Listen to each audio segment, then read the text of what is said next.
In fact, this prop. Since it is rather small, I will read for you what it says. Please save the date for the wedding of Bandy and Allison, March 24th, 2018.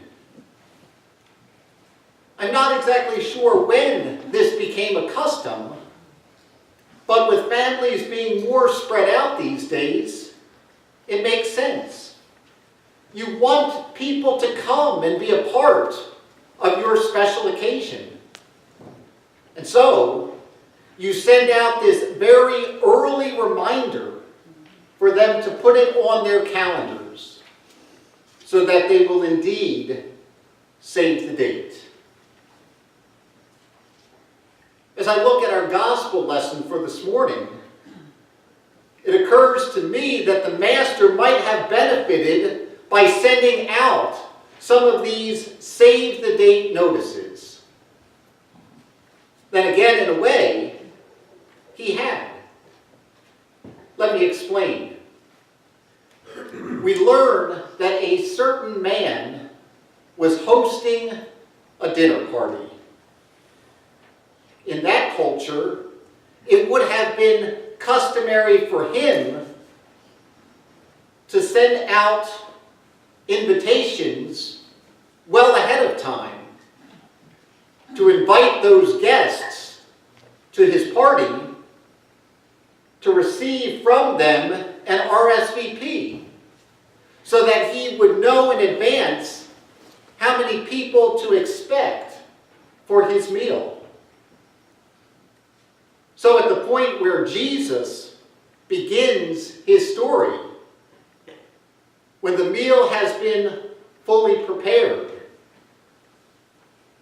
when his servant had been sent out to tell them that everything was now ready,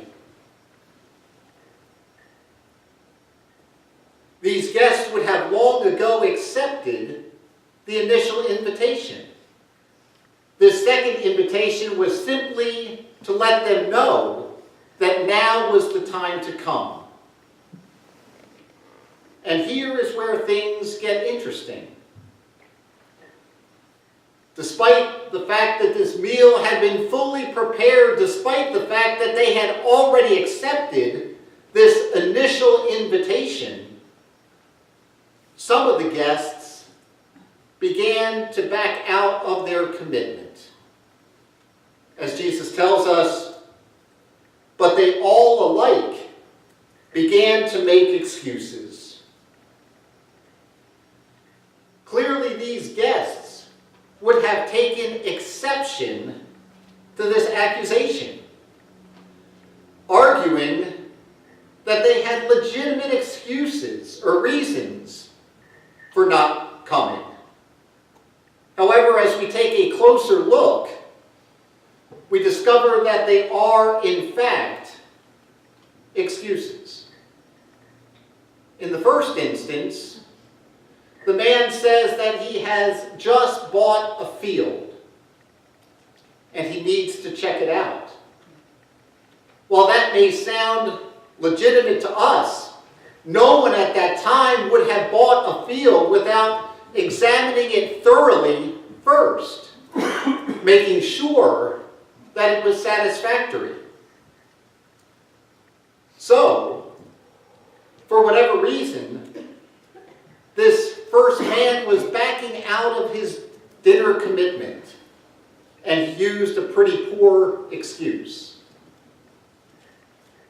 In the second instance, the man says that he has just purchased some livestock, and he needs to try it out. Again, this may sound legitimate to us, but the chances of this happening would have been pretty remote. I like this modern day analogy that I found. Pastor Mike Slick suggests that this man needing to check out livestock is like calling your wife at home and saying you'll be late for the big dinner party that's been planned for weeks, because you need to go and check out the 5 new cars you just bought without looking at them. And in the third instance, the man says that he's just gotten married and therefore he cannot come. As big a deal as weddings are in our day, they pale in comparison to what they were like in first century Judea. They were community affairs. They typically lasted for 7 days. This man, if he truly had just gotten married, would have never accepted this dinner invitation in the first place. So his excuse appears to be an out-and-out lie. According to Jesus, the host became angry because he had been rejected 3 times. But since he had this wonderful meal prepared, he instructed his servant to go out and to invite others in, those who were not part of the original guest list. And while it's beyond the purview of my sermon this morning, it is worth noting that these people accepted the man's gracious offer. Each and every week, our Lord extends an invitation to us to come to worship. And for us, every other Sunday, to come to his banquet table so that we might participate in this feast that he has prepared especially for us.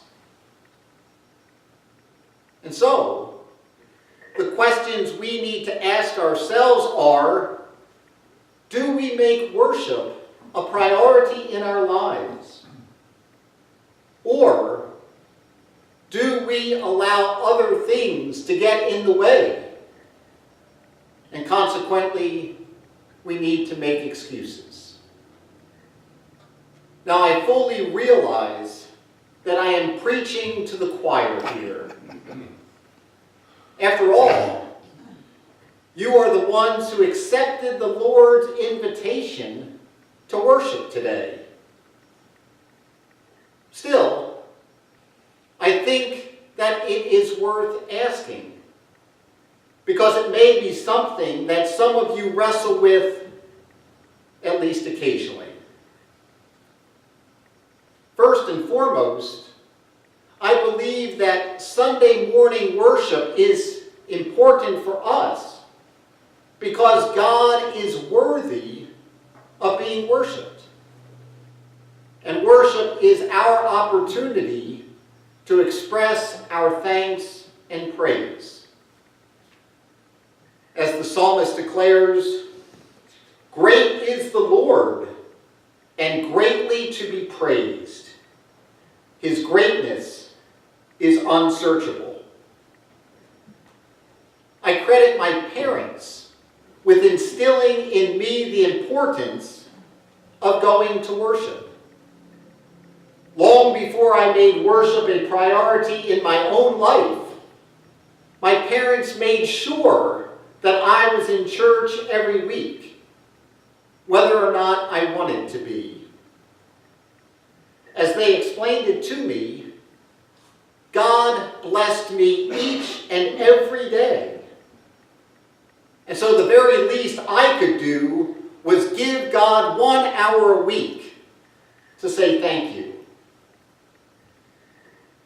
As I reflect on this now, I realize that worship is an act of stewardship. It's about giving God the gift of our time. It's about offering to God our thanks and praise. And so at its purest, worship is something that we give to God. It's not something that we get from God. But ironically, when we make worship a priority in our lives, we come to learn that our Lord blesses us through it. It is a time to experience God's presence. It is an opportunity to be fed through word and sacrament. It is a chance to sing uplifting hymns of praise. It is a time to gather together with fellow believers. And it is an opportunity to be renewed in strength for the week to come. To be honest, I have never met someone who made worship a priority in their lives, who then later came to me and said, "That was a waste of time. I wish I had done something else with my Sunday mornings." And that leads me back to the very beginning. And so I encourage you to save the date. Sunday morning, every Sunday at 10:45 a.m. Mark it on your calendars. Or for the more technologically sophisticated, put it into your cell phones. Every Sunday, make the same notation. Worship at Shepherd of the Hills. Honor it as you would any serious commitment. Not making excuses why you can't be here, but only allowing a serious reason to cause you to miss. As the psalmist reminded us this morning, worship the Lord with gladness. Come into his presence with singing. Enter his gates with thanksgiving and his courts with praise. May that be the way we experience worship. As a time of gladness, as a time of singing, as a time of thanksgiving. All directed at our God, a God who is worthy of our praise, a God who loves us unconditionally, and a God who yearns for us to be in worship each and every Sunday.